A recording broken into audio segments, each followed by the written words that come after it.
Who are you? And what do you want? And who are you? And what do you want? And who are you? And what do you want? Am I hearing you say something like, scholarships? That's a good thing to want, but it's a little bit vague. Hi, I'm Dee Kirkland, and I'm a speech instructor at Temple College, and I'm here to represent the Temple College Foundation Scholarship and let you know a little more about writing an essay for your scholarship. But it's a bigger picture. And here are the things that we'll cover. First, we're going to cover who are you and what do you want? And then we'll take a look at the specifics of writing an essay that will help you win that scholarship that you really do want. And finally, we'll look at avoiding some of the pitfalls that may emerge. So let's get started. Who are you and what do you want? That's a broad question. And many times that answer is a little too short, or it's a shrug of the shoulder, and you don't really know yourself. So take a little time to focus on who you are and what you want. What kinds of things can you look at?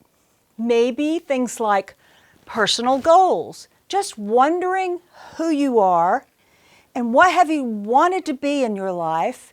Who have you thought you were in your life? And where are you going with your personal life? That takes a lot of figuring out sometimes. So I want you to talk to each other, talk to your friends, talk to your family about who you are. In addition to that, think about your education. What kind of education have you gotten to this point? Have you finished high school? Are you about to finish high school? Have you taken a GED? Have you been in college but it was a way long time ago? Or are you just now starting into your college experience?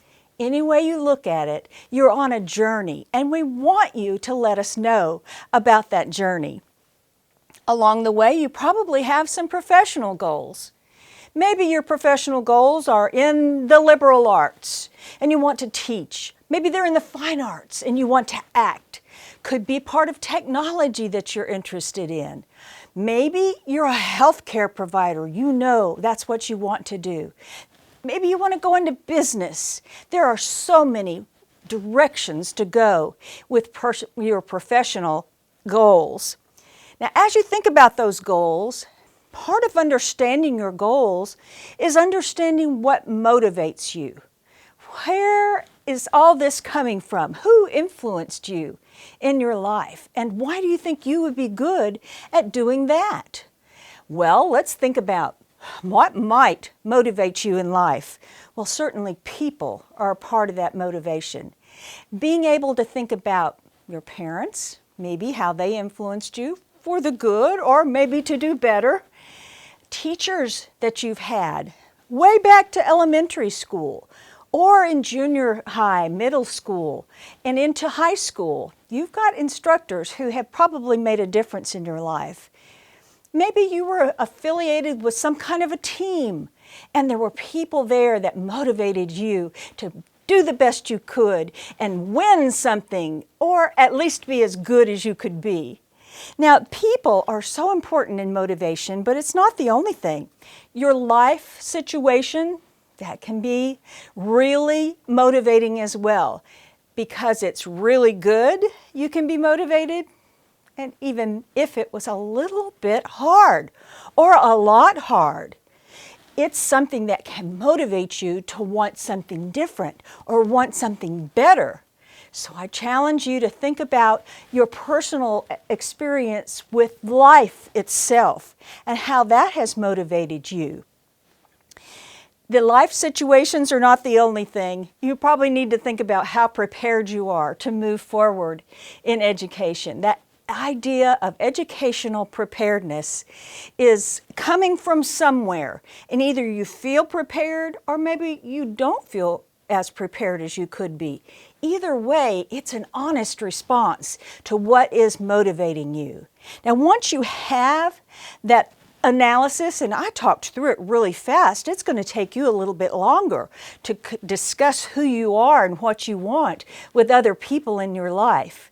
But your goal is moving towards writing an essay about it. So I want to take a look at the essay prompt that the Temple College Foundation uses in their scholarship process. Here it is. Please complete an essay about your educational goals and the challenges you are overcoming as you attend Temple College.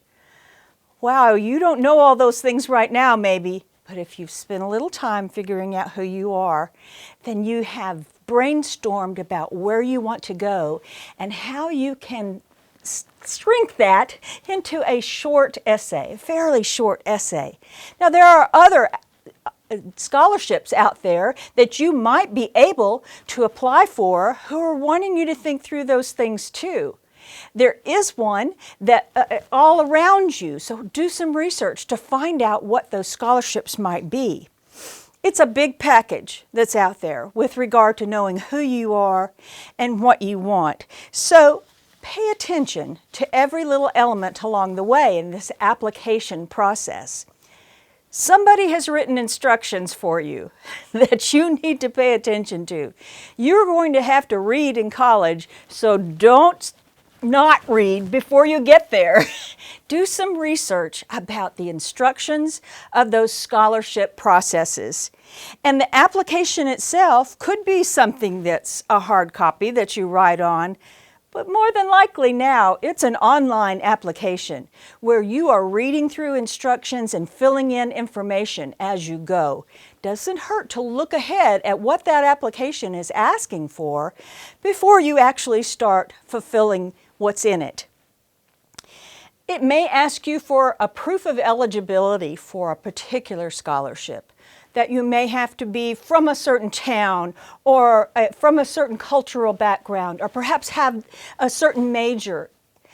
Check it out, make sure that you will apply. Now the Temple College Foundation scholarships, some of them have designations on them, but many of them are open to all students. So here's some good news. If you apply, you are very likely to get a scholarship, but do it well, take it seriously. You may have other elements with regard to a scholarship, and an interview could very well be a part of that process. So be prepared to answer those same kinds of questions with as much organization and thought as you've put into the essay that you're writing.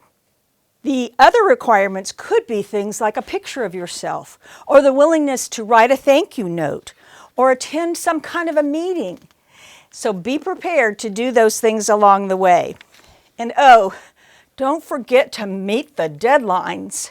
That's really important. It's not fun to contact someone after the fact and say, oh, it was due yesterday, but I didn't get it done. And they're going to think, might not be a good person to have a scholarship. And you've just kind of ruined your first impression. So meet those deadlines and pay attention to every little element. So now that you know specifically who you are and what you want, at least more specifically, and you're getting there, and you should spend lots of time doing that. Let's focus on that essay. Now, the basics of writing an essay. You've probably done one, and you started with a pen or a keyboard and thought, where do I start? What do I type? What should I say? How can I even narrow this down?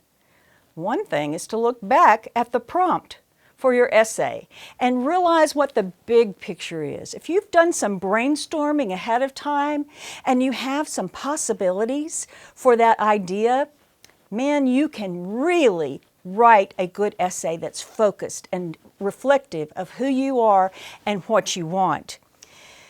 I'm going to recommend a cookie cutter essay. Meaning there's a way to put it together that is pretty much organized every time you do it. And that's a 5-paragraph essay. The first is just an introduction. And the next 3 are a body to the scholarship essay. And the final paragraph is a conclusion or a closure to the essay. Now that's 5 paragraphs, not a lot of words, but something that you can keep in mind ahead of time to stay organized. So what goes into the introductory essay, introductory paragraph? First, you're going to get their attention. I know, you don't want to see a big long paragraph of stuff that isn't really a paragraph and just goes on and on and on. You don't know where it starts. Why would I even read it? You want the people who are judging your essay to read your essay. So get their attention right off the bat. Remember how I got your attention right off the bat in this video? That was an attention-getting strategy. That's a visual attention-getting strategy, but you can do those things in writing. So for the first part, there are several parts to the first paragraph: getting attention, introducing the topic, and establishing a thesis or a purpose for the essay. Now, within that, those are several sentences. Don't go on and on and on, just keep it tight. But that first getting of attention could be just descriptive words, very descriptive of a memory or of a situation in life or something that you have been through. Keep it short and to the point. Then, or you could start with an anecdote, something that relates to your life, and you want to tell that story in a short way to get attention. Perhaps an intriguing question could start you off as an attention-getting strategy in your essay, or an interesting fact of some kind. Now, don't worry if this isn't the first thing that comes to your mind. I actually recommend that students think about their body paragraphs before they even write their introductory paragraph, because you've got to know where you're going in order to get people prepared to go in that same direction.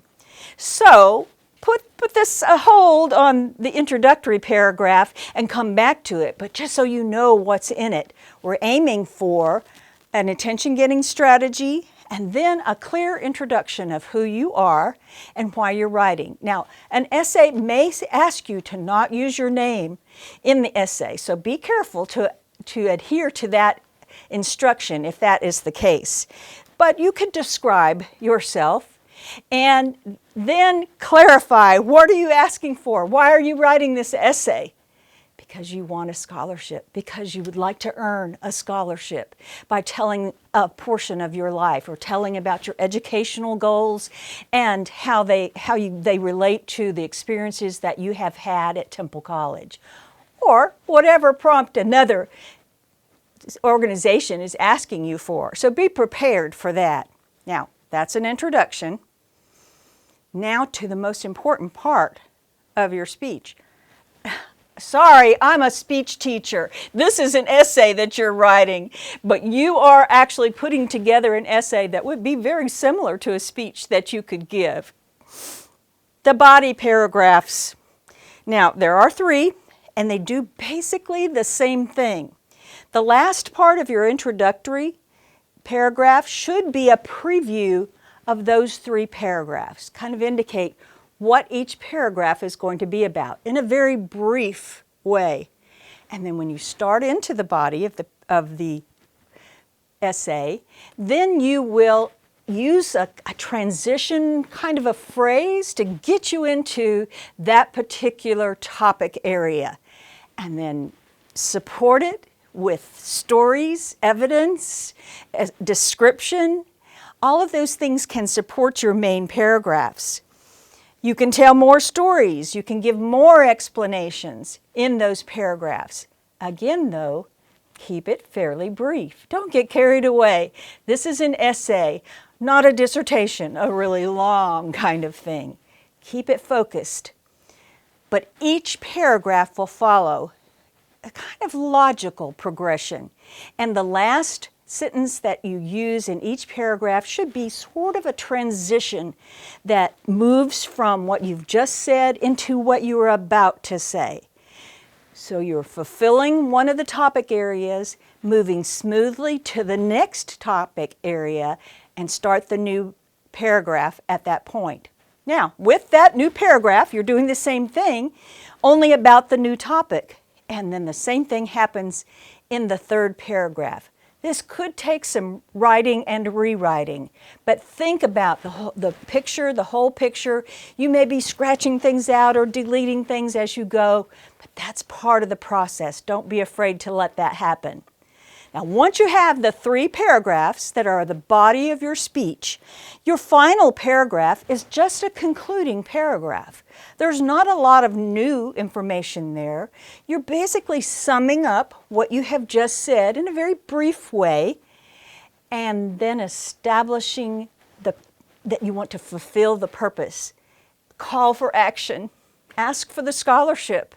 Clarify how you have met the purpose of this particular essay.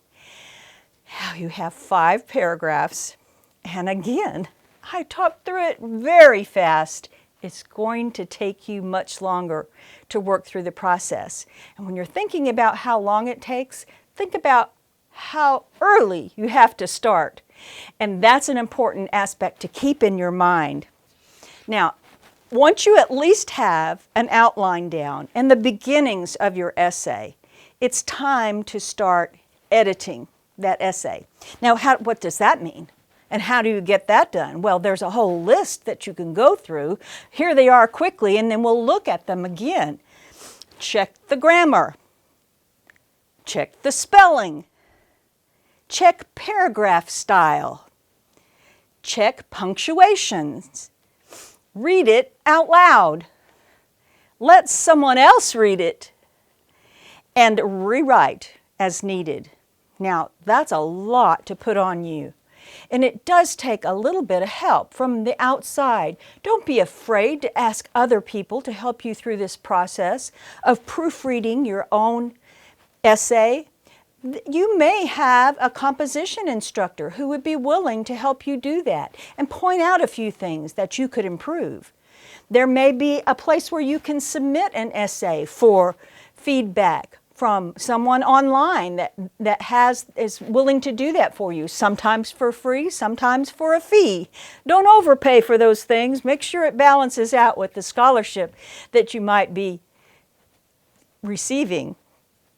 Now, with those things in mind, technology can be your friend as well. There are a lot of different elements of the word processing that you use that could help you check the spelling. But make sure it's checking the word that you intended to use. Sometimes it doesn't know exactly what you want, but it can check your grammar, it can check your spelling, it can check number of words. So put into practice all those things that the word processing can offer you. But don't do it blindly. Make sure it's still changing in a way that you really prefer to use. And of course then, time can be your friend unless you waited till the last minute. Don't wait till the last minute. It is worth starting early, thinking early, and letting ideas flow in your idea process so that when you first start, you have time to go back and rewrite as you go along. And then reading it out loud, hey, that's a really good idea. It almost comes out like a speech. And you can do that even with an essay. If it has that much dynamic to it just by reading it, then you've got a good essay and you might have a good speech if you're asked to do that for a scholarship. And don't rule that out. There are some scholarships out there that ask you to give a presentation. Now, you've edited it. Wow, you've lived your whole life through this whole video. You're thinking about who you are, putting it into an essay, and you're getting ready to go and you're heading out the door. Wait, don't go yet. I want you to avoid the pitfalls, okay? So let's step back just a little bit and look at the bigger picture again and think about what to do to avoid pitfalls. I've already addressed this first element. Start early. It's not too early to start today. Yesterday might have been better, but you don't have any control over that. So start today. Jot down some ideas. Talk to people. Figure out who you are. And you might want to also know your audience. My audience? Yes, somebody's going to read that essay. Somebody is going to essentially judge that essay. That someone could be someone like me. As a matter of fact, I have served on the Temple College Scholarship Foundation Selection Committee, in which I read essays and rated them.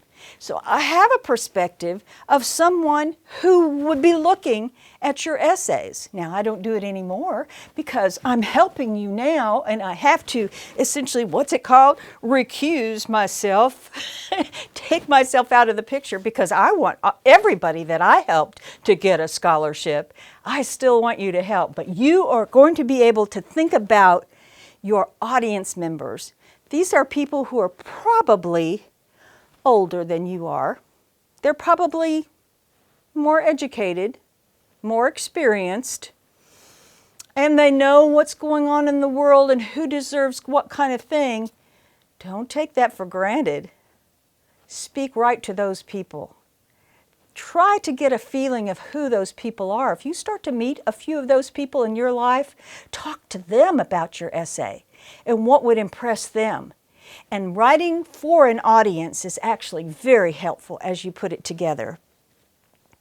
Now, again, a pitfall, meet the criteria. Now, meeting the criteria isn't the pitfall. Not meeting would be a pitfall. If there are certain specific things that have to be done prior to your application or as a part of your application, you need to do each one. Think of it as a checklist and picture it happening in time. Create yourself a timeline that will work through the whole process. As you're going, you're following instructions all along the way. Don't be afraid of instructions. It does take reading, and most of the time when somebody grades something or judges something, they go back to the instructions and the criteria and they say, was this met? Was this met? Was this met? Well, you can do that as you reread your essay. So think like the person who might be judging or grading your essay. Now, here's a few things. Avoid negativity. Sometimes when you think about your life, it's been hard. You've been through some things that really have hurt you, that have prevented you from moving forward as quickly as you thought you could or should. And you might want to tell the story in a way that feels resentful of the past and what has happened to you in your life. But if you will avoid the negativity that goes along with that and instead see it as the challenge you have overcome, the opportunity you have met, and word things in that way, not only will it be a better essay, you will feel better about your life. So avoid the kind of negativity that comes from resentment. And ultimately, tell your story. It's your story. You don't have to tell the story of your parents or someone else. You might be referring to that person as an influence in your life, and that's good, but tell your story. Explain how it affected you. Why is it part of your life, and how is it helping you to move forward? And just a tiny little extra avoiding pitfall is neatness counts. Okay, you probably are going to be typing this essay and submitting it electronically. Still, back up and look. Does it look neat? Are the paragraphs basically balanced in the way that they are coming across? Maybe the first one is a little bit longer, but because it's got several things in it, but then each of the other paragraphs are about the same length. And then your conclusion is much shorter. And it's all within some kind of boundaries or margins. It has a good size of the font that's there. It's easy to read. And it has some white spaces in there because you're not overwriting in each paragraph. This neatness, sometimes just at a glance, and I'm telling you, as someone who judged essays, sometimes I knew at a glance. This essay, it's all one paragraph, or it's really, really short. I could tell. My first impression wasn't good.